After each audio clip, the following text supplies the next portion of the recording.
atau keyakinan merupakan hak mutlak seseorang. Tak seorang pun berhak mencampuri, menghakimi, atau menentukan agama setiap individu. Hal ini disebabkan agama merupakan urusan hati dan hidup setiap orang dengan Tuhannya melalui kepercayaan yang diyakininya. Namun biasanya perpindahan keyakinan seseorang, terutama public figure, dapat menimbulkan kontroversi. Padahal hakikatnya, ganjaran surga atau neraka bagi seseorang ditentukan oleh jalan hidup masing-masing orang, bukan karena pengaruh orang lain.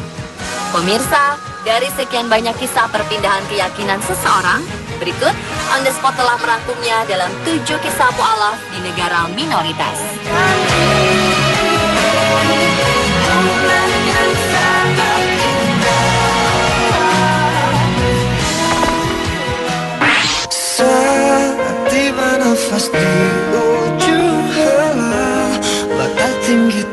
Pemirsa, Anda pernah menonton atau mendengar tentang film Fitnah? Film yang diproduseri Arnold van Doorn ini dikabarkan telah menghina Nabi Muhammad.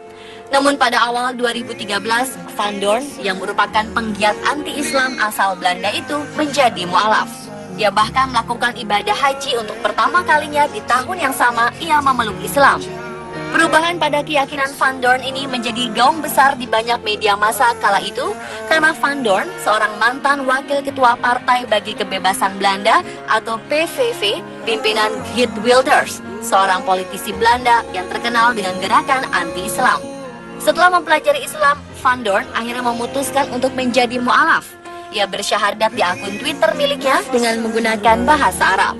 Pria berusia setengah abad itu mengaku sekitar 2012 lalu ia mempelajari Al-Quran berdasarkan keingintahuan setelah ia meninggalkan PVV. Sebelum itu, ia hanya mendengar cerita negatif tentang Islam. Kini Van Doorn mengatakan sangat menyesal dahulu telah menghina Islam. Bahkan saat ia ke Tanah Suci, Van Doorn mengaku merasa malu saat berada depan makam Nabi Muhammad. Ajalmu pasti menghampiri.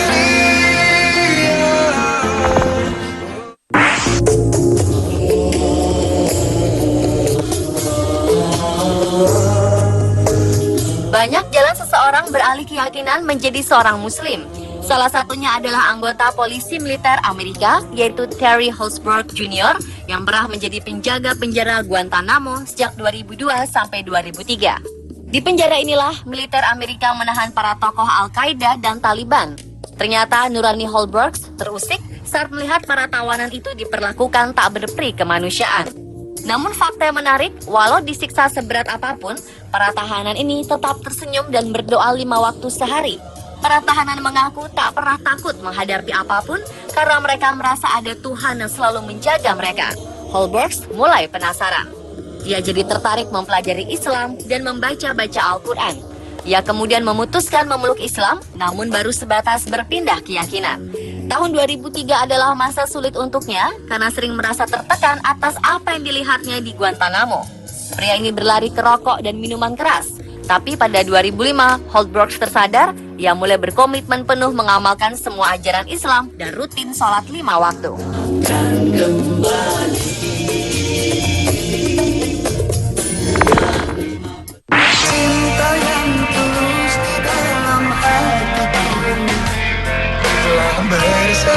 Melihat penampilan yang penuh tato dan berambut panjang, mungkin tidak banyak yang mengira bahwa Taki Takazawa adalah seorang imam masjid.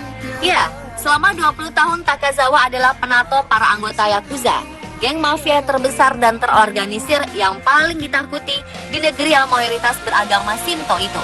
Tapi pandangan negatif pada penampilan fisiknya itu berubah saat Takazawa mengkumandangkan azan.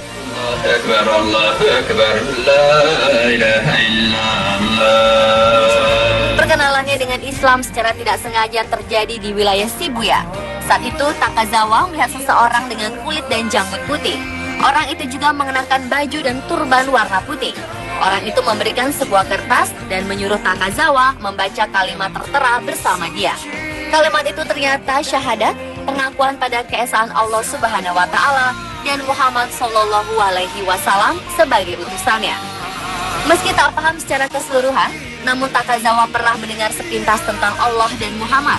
Pertemuan dengan orang serba putih itu ternyata membekas di ingatan Takazawa. 2 tahun setelah memeluk Islam, Takazawa bertemu lagi dengan sosok inspiratifnya itu di Arab Saudi saat Takazawa melaksanakan ibadah haji dan menimba ilmu beberapa bulan di Mekah. Nama Takazawa kemudian terkenal lantaran ia menjadi satu di antara 5 imam masjid besar di Jepang. Kini imam di sebuah masjid di Tokyo itu mencantumkan nama Muslim Abdullah yang berarti hamba Allah Subhanahu wa Ta'ala.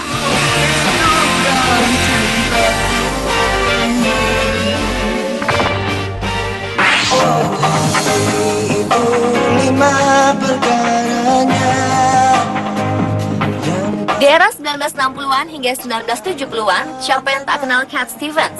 Musisi asal Inggris yang populer dengan lagu Morning Has Broken, Moonshadow, atau Father and Son. Di tengah kejayaan, kekayaan, dan popularitas, pria yang bernama asli Stephen Demeter Georgiou ini terkena tuberkulosis akibat gaya hidup dan kebiasaan yang menenggak minuman keras dan narkoba.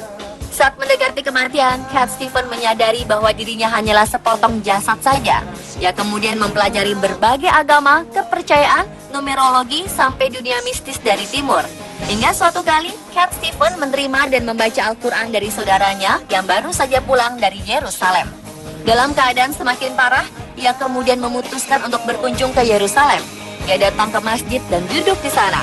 Tahun 1977, setelah 1,5 tahun membaca Al-Quran, Cat Stevens memutuskan memeluk Islam. Ia mengucapkan 2 kalimat syahadat di Masjid New Regent London dan mengganti namanya menjadi Yusuf Islam.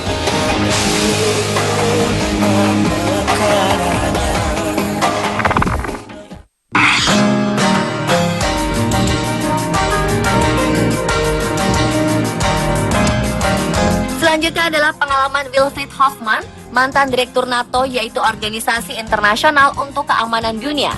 Hoffmann diangkat menjadi duta besar Jerman untuk Aljazair tahun 1987 dan menjadi duta besar di Maroko tahun 1990 hingga 1994. Namun tiba-tiba Hoffmann menggemparkan Jerman saat ia menerbitkan buku yang berjudul Der Islam al-Alternative atau Islam sebagai Alternatif pada 1992.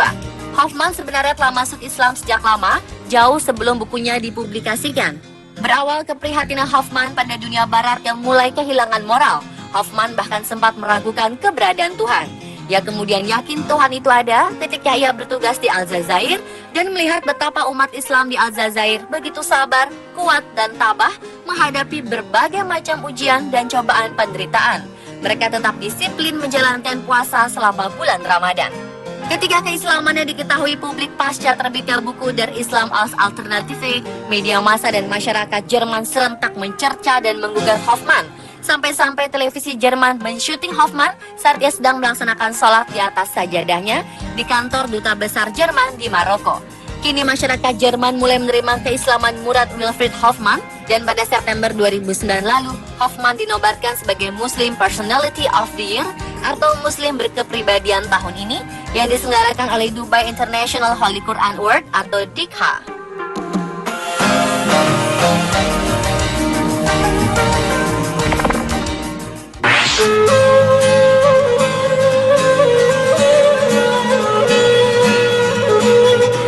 Alma dan Lila adalah 2 remaja putri kota Aubervilliers, Prancis yang lahir dan besar di tengah keluarga non-muslim.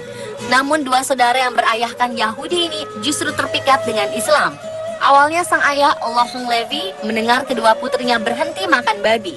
Tidak lama kemudian, Alma dan Lila berniat melaksanakan puasa penuh pada bulan Ramadan, lalu menunaikan sholat 5 kali sehari seperti yang telah diperintahkan dalam Quran. Tak sampai di situ, kedua anak itu lama-lama mulai mengenakan jilbab dan di sekolah mereka tidak lagi berbicara dengan pelajar laki-laki. Keduanya tidak mengikuti lagi kelas-kelas olahraga karena mereka dituntut untuk memakai pakaian olahraga yang menampakkan bentuk tubuh mereka. Penampilan lahir yang mereka telah menimbulkan gejolak di kalangan para pelajar. Sekolah kemudian memerintahkan keduanya memakai pakaian sekolah seperti orang lain. Hebatnya, kedua saudara ini menolak hingga setelah perdebatan yang panjang, keduanya dikeluarkan dari sekolah. Lohong Levi sang ayah mempertahankan hak anak-anaknya untuk mematuhi ajaran agama Islam.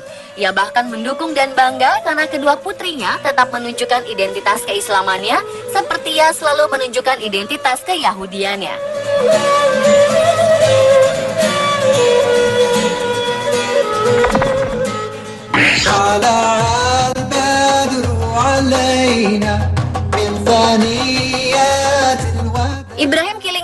seorang pria asal Inggris semula ingin bergabung dengan tentara untuk melawan Islam, tapi kemudian hatinya terpaut oleh Al-Quran dan Islam.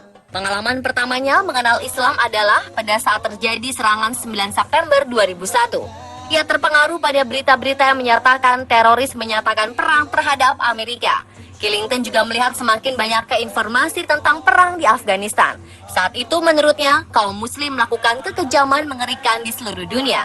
Pria ini mulai sangat membenci Islam, bahkan ingin bergabung dengan tentara untuk membunuh banyak muslim yang ia bisa sebagai bagian demi membela negara.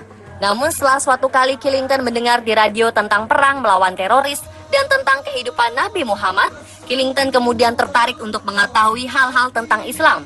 Salah satu muslim pertama yang ia lihat di internet adalah Baba Ali. Sosok itulah yang mematahkan stereotip tentang muslim bagi Killington. Pria ini kemudian memutuskan untuk meminjam Al-Quran dari kampus, lalu pergi ke masjid, hingga akhirnya ia memutuskan memeluk Islam.